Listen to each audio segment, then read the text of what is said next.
Something feels missing. You sit down to watch, and just like that, expecting the same sparkle, the same rush of charm that Sex and the City had, but instead you notice a quiet emptiness. The glamour looks familiar, the characters have the same names, yet the magic, the heart of it all seems harder to find. Why is that? Why did And Just Like That struggle to capture the essence of a show that once defined a generation? Let's peel back the layers and see what made Sex and the City so iconic, and why the reboot could never fully recreate that spell. When Sex and the City first aired in the late 90s, it was more than a TV show. It was a cultural conversation, wrapped in Manolo Blahnik heels and cosmopolitan cocktails. It was daring, funny, and ahead of its time, tackling topics that many shows were too shy to explore. At its core, it was about four women navigating life, love, and friendship in New York City. And it did so with a mix of glamour and honesty that made audiences feel both entertained and seen. This history created a huge weight of expectation.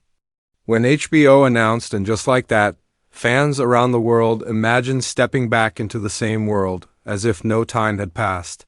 They wanted the same witty Carrie Bradshaw narrations, the same sharp exchanges over brunch, the same mixture of laughter and heartbreak that once defined an era. In short, the reboot was carrying the baggage of nostalgia, and that is both its greatest strength and its biggest weakness. Nostalgia is powerful. It can bring viewers back after decades, pulling them in with the promise of reliving something they once loved, but nostalgia is also a trap. It raises the bar so high that anything less than perfection feels like a disappointment. And Just Like That, this meant every line, every storyline, and every new twist was being compared to the golden memories of the original. And let's be honest, how do you compete with a cultural phenomenon? Part of the reason Sex and the City worked so well was timing. It landed during a cultural shift, where television was starting to take more risks. The conversations Carrie and her friends had about sex, independence, and relationships were groundbreaking then. Today, audiences are used to those topics. They no longer shock or surprise in the same way. So, when the reboot tried to bring similar discussions to the table, they felt less daring and more forced. Another layer is the characters themselves. Fans had frozen them in time. Carrie with her quirky charm, Miranda with her sharp wit, Charlotte with her optimism, and Samantha with her unapologetic confidence. Seeing them aged, changed, and placed in new situations was a reality check that clashed with the nostalgic fantasy. The reboot had to juggle the weight of aging gracefully while still being entertaining. And not every character's journey landed well with viewers, but perhaps the biggest issue in this first stage was tone. The original series struck a balance. It could be silly and glamorous in one scene, then raw and heartfelt in the next. That rhythm gave it its charm. And Just Like That, however, often leaned heavily into seriousness. Issues like grief, identity, and social commentary took the front seat. But without the sharp wit and levity that once made the heavier moments easier to digest. So, right from the start, the reboot wasn't just battling critics or audiences, it was battling memory. Memory of a show that represented freedom, fun, and friendship. And while And Just Like That did bring the old characters back, it couldn't bring back the cultural timing, the freshness, or the unique sparkle that belonged to a different era. In the end, Section 1 sets up the stage for our exploration. The charm of Sex and the City was more than just fashion and witty writing. It was about being at the right place, at the right time, with the right tone. And that magic, once tied to a cultural moment, is almost impossible to recreate years later. When people think about Sex and the City, they don't just remember the fashion, the New York skyline, or the laughter over Sunday brunch. They remember how the show made them feel. It wasn't simply entertainment. It was a reflection of possibility, of freedom, of friendship in its most glamorous yet honest form. And this is where the true magic lived, the kind of magic that And Just Like That struggled to bottle again. At its heart, Sex and the City wasn't really about sex. It was about connection. Each episode used relationships as a mirror to explore bigger themes: identity, ambition, loneliness, compromise, and above all, the search for love, whether in others or in oneself. The clever trick was that it dressed these heavy themes in humor, charm, and designer outfits, making them easier to digest but still meaningful enough to stick. The dialogue was razor sharp. Carrie's voiceovers blended wit and wonder, giving even the smallest observations about city life a poetic twist. She could take a breakup, a subway ride, or a simple pair of shoes and turn it into a metaphor about modern love. That narration became the heartbeat of the show. It allowed viewers to pause and reflect, almost like a friend whispering to you after a long night out. When people tuned in, they weren't just watching a story unfold. They were being invited into a diary that felt both personal and universal. But the real core of the show wasn't Carrie, it was the group. Miranda, pragmatic and cynical. Charlotte, hopeful and traditional. Samantha, fearless and unapologetic. Together, they were a perfect balance of personalities. Each woman represented a different outlook on life and relationships, but instead of clashing, their differences created a harmony. Viewers didn't just pick a favorite. They saw pieces of themselves in each one. That blend of relatability and aspiration was rare, and it made the show timeless. Then, of course, there was New York itself. The city wasn't just a backdrop, it was a character. It gave the show energy, unpredictability, and a sense of romance. The bustling streets, the quirky dates, the late-night taxis, it all fed into the fantasy of living boldly, where anything could happen. For audiences outside of New York, the city felt like a dream. For those inside it, the show felt like a love letter. Few series have ever managed to make a setting feel so alive. The brilliance of sex and the city also came from balance. For every heartbreaking moment, there was a hilarious one. For every scene of self-doubt, there was a reminder of strength. Samantha might crack a joke after Charlotte cried. Miranda might bring brutal honesty after Carrie romanticized the impossible. This rhythm kept the show from sinking into melodrama, and it gave viewers an emotional roller coaster that felt authentic rather than manufactured, and we can't ignore the cultural impact. Before the late 90s, very few shows gave women this much freedom to openly discuss topics like casual sex, fertility struggles, or independence without judgment. It broke taboos and sparked conversations that went far beyond TV. Women across the world saw themselves on screen in ways they hadn't before. And men tuned in too, curious about this unfiltered look at relationships from a woman's perspective. It wasn't just entertainment, it was a social shift. That is why the original show's charm feels so irreplaceable. It wasn't only about clothes, cocktails, or witty one-liners. It was about timing. It was about daring to say what other shows wouldn't. It was about chemistry so natural that it felt like friendship spilling out of the screen. It was about creating a cultural wave that blended humor, vulnerability, and aspiration into something unforgettable. This is the magic, and just like that, tried to touch again. But as we'll see, magic tied to a cultural moment doesn't simply repeat, belongs to its time. Asterisk, why, and just like that, missed the mark. So why did, and just like that, fall short? On paper, it had everything it needed. Beloved characters, the same New York backdrop, even the HBO budget to make it look polished. And yet, when the episodes arrived, many fans felt an emptiness. Something was off, something had shifted. To understand that, we have to look at the cracks that formed in the very foundation of the reboot. First, the characters themselves. The women who once felt vibrant and alive now seemed like shadows of who they used to be.